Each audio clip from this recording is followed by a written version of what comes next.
So we're going to be comparing these three paid cars, and I'm going to be, basically I'm telling you which one you should buy. Firstly, we're going to start off with the cheapest one. This one, which is around, let me check, check it to see. Okay, why is it so slow? It's special cars, it's the 25 $25 one. And now we're going to compare it in three ways: the cost, how it drives, and what engine types it has. This is the cheapest one with the engine types with inline fours as the engine type. So one of the shortest ones in the engine bay comparison, but let's see how it drives. Now I have this set up for road driving, but this is best for rallying. And so I need to rally this, but I don't want to rally it. I want to just drive it. And then, check the interior and all stuff. Let's go into a single player match because multiplayer is a mess. And then, yeah, let's check it. First need to note, this thing is very floaty. It's also not that quick. It's an inline 4, it's not that powerful. As you can see, when I brake, the whole car moves, which can lead off the balance when you turn zero. It just slips out. So this one, we're going to just compare the interior. Let me just fix this thing because I destroyed it. We compare the interior and also the put under the hood, and trunk, and doors. Let's do that real quick.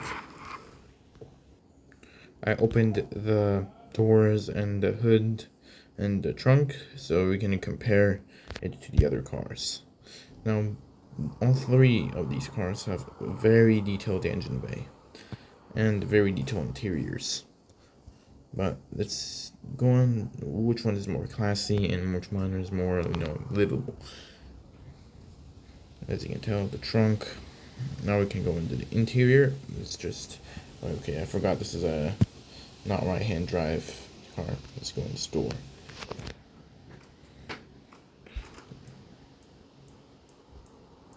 There's the interior.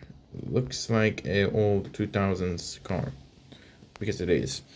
And yeah, this is the interior. Very detailed with these new interiors. You can even see the stitching on the seats. And also the steering wheel. Looks like a 240 steering wheel for some reason. I don't know why. The dials work. Well, only the tachometer and the speedometer are the ones that are working. The other dials are just there for sure. I don't know if they will fix that, but it's with all of the cars. It's not that bad. Now we're going to compare it to the MC20. We're now to the MC20. Now this car is made for a track, because it's a track-focused car. It's a sports car with every single thing. But the little bit depressing thing is there is only one variant of engines for this thing. It's the V6. Which is pretty annoying because there's not that much good V6s that you can put in this thing. And also, this car has a weird bug. When you have this kit, the hood doesn't open. You can tap the hood button, it does not open. But the doors do, and the interior is very detailed. Now let's go ahead and drive it on the same map and in the same type of tests.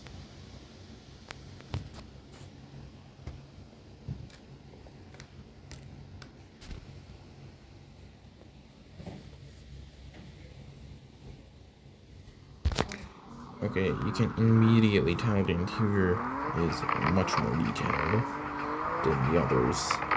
Not the windows. This thing is more modern and it looks nicer in the interior.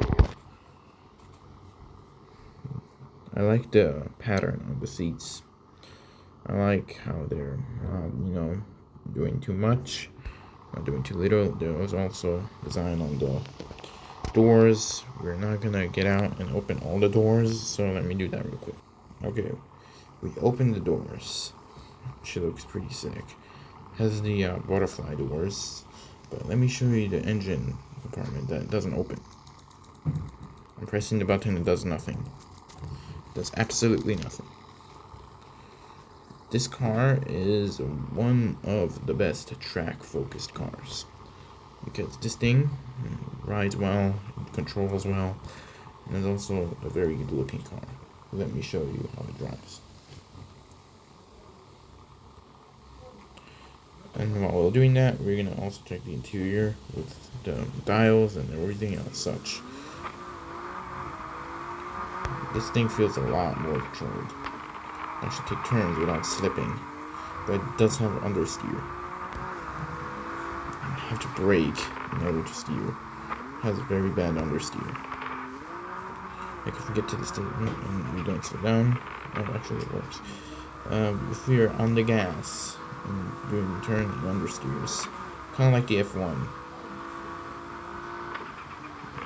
Look, that's understeer. But overall, it doesn't slip much. You can control it, and that's not that we can say on the classic car, the Model A, because that thing slips a lot. Let me turn. This thing is a very, very good driving car. It's actually controllable.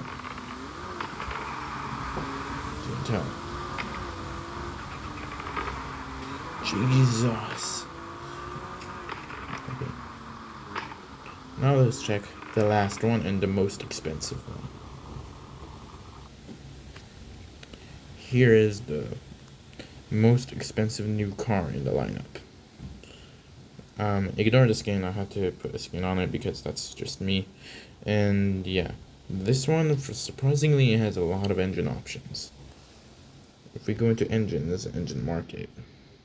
There's all types of engines from this. V10s, V8s, inline 6s, V6s, like every single good engine that you can think of. This thing has the most engines out of every single one of these cars. But it fails on one important thing: traction. It has 0 traction. Let me go into a room and show it to you.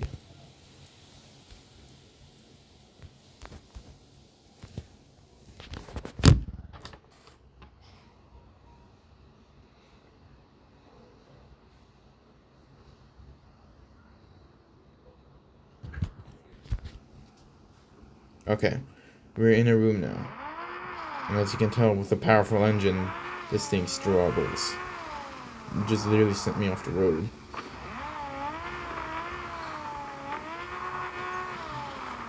This thing sent me off the road more times than I was on road. The interior, by far, is one of the cleanest in the game. Not doing too much, not doing too little. Just, no RPM gauge.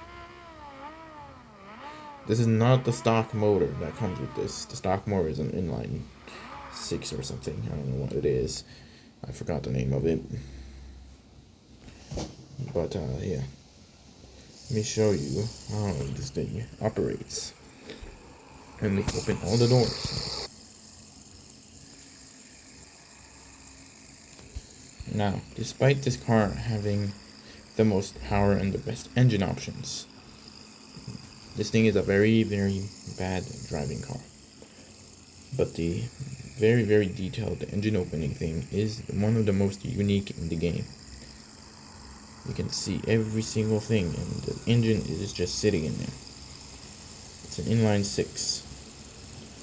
The doors look well animated and well done. The skin, this thing doesn't come with the skin. I just made the custom one because I felt like it, because it was a little bit boring. And now let's go on to the driving. of this 1930s car.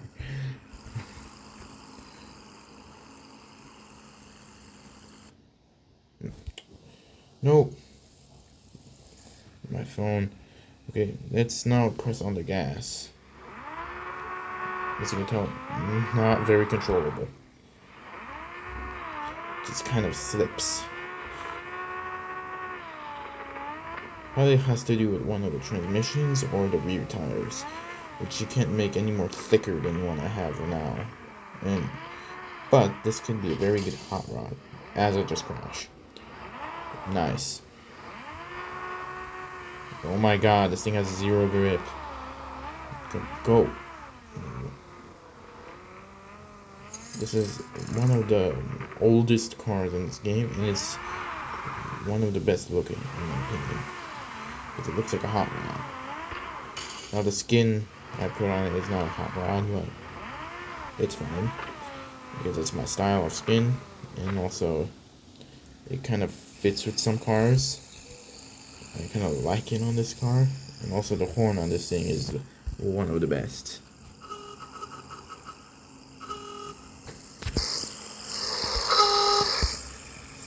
But this thing wins in one category, that is a very good drift car. If you don't like grip,